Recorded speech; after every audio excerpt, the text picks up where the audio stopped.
Antes de ser um grande império, o Egito era um conjunto imenso de grupos e comunidades. Se querem saber mais sobre a história do Antigo Egito, continuem conosco neste vídeo. O meu nome é Maurício Eduardo e sejam todos muito bem-vindos a mais um vídeo de história aqui no canal Portal Sigma.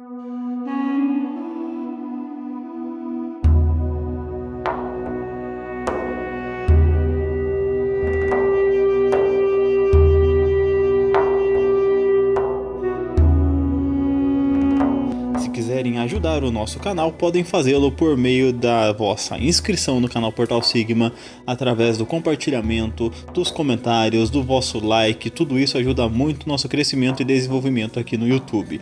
E é claro, se vocês quiserem ajudar o canal de outras formas, vocês podem estar clicando aqui no botão chamado Seja Membro. Ao fazer isso, vocês se tornam membros do canal Portal Sigma e têm acesso a benefícios faraônicos. Além disso também, meus caros, vocês podem estar adquirindo o nosso e-book. Ele está disponível para compra no site da Amazon. O link para acessá-lo está aqui na descrição deste vídeo.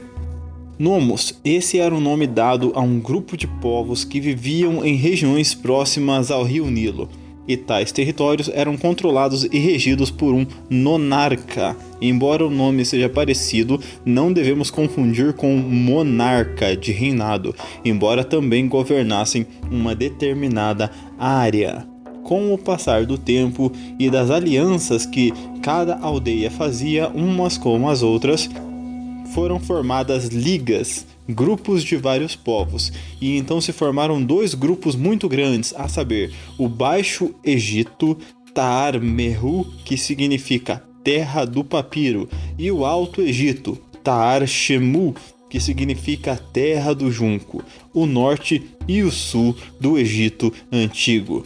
Algo que pode confundir quem estuda a localização do Egito é que o Baixo Egito fica situado ao norte, ou seja, na parte de cima olhando com o mapa, e o Alto Egito fica abaixo, isto é, no sul.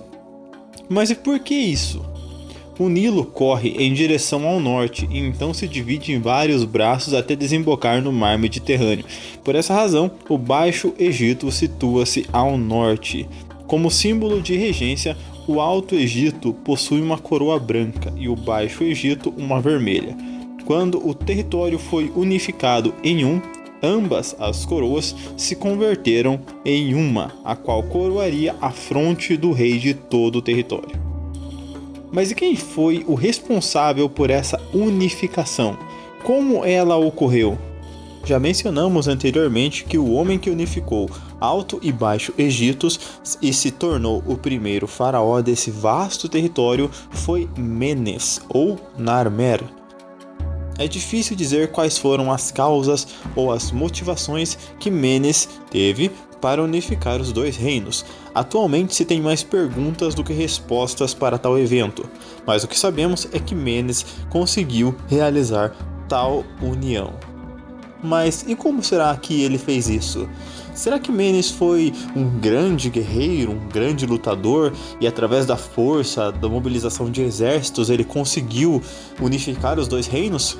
Será que ele era então um grande diplomata que utilizou o poder do seu discurso, da diplomacia, para então unificar os dois?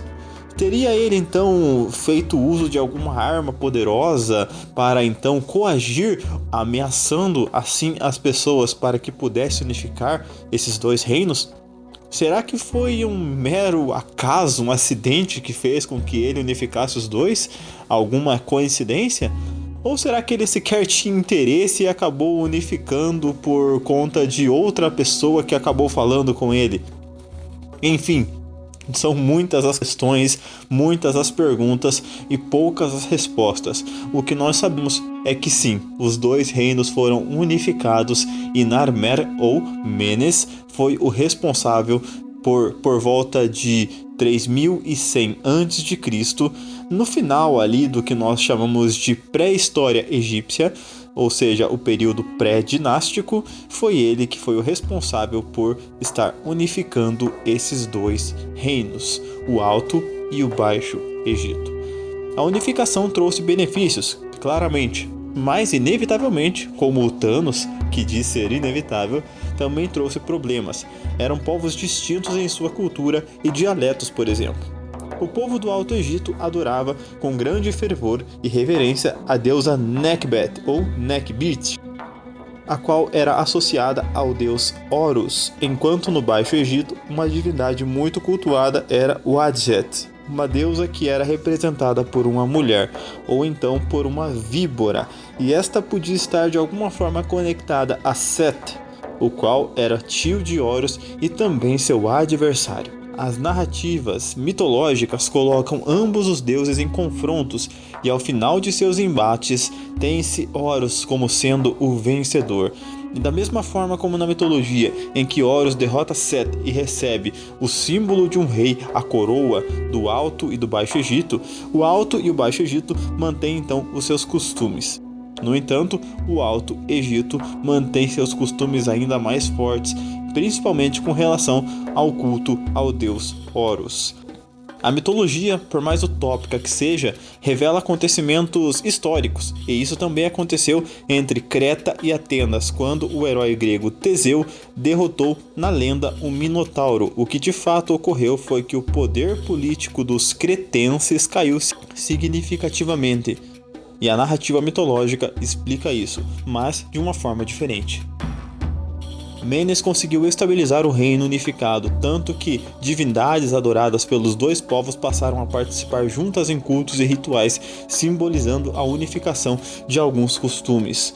Com a unificação, Menes inaugura a primeira dinastia e tudo que aconteceu antes disso no Egito faz parte do período chamado de, como já mencionamos aqui, pré-dinástico, ou seja, antes do estabelecimento de dinastias no Egito.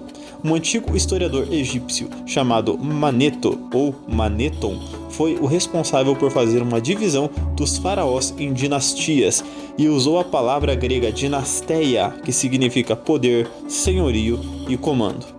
A dinastia é uma forma de poder centralizada na família, ou seja, em pessoas com o mesmo laço sanguíneo, e sempre algum familiar assumiria o posto do rei. Por exemplo, o pai, que era rei e acabou morrendo, logo o filho ou o irmão do rei acabam assumindo o trono. A classificação de Maneto foi relevante e até hoje se separam os faraós por dinastias. Embora muito complexo e ainda sem informações precisas, mesmo com estudos avançados sobre datas e períodos de reinados e dinastias, é provável que tenham existido algo como 30 dinastias no Egito, sendo a primeira fundada por Menes, como já mencionamos nesse vídeo, e a última tendo como faraó Nectanebo II, o qual morreu em 343 a.C. Após isso, ainda houveram reis no Egito, mas vieram outros períodos após o faraó Nectanebo II, como os períodos persa e greco-macedônico. Gostaram do vídeo? Se sim, sabem como ajudar o desenvolvimento e nosso crescimento aqui no YouTube. Muito obrigado a todos que assistiram o vídeo até aqui.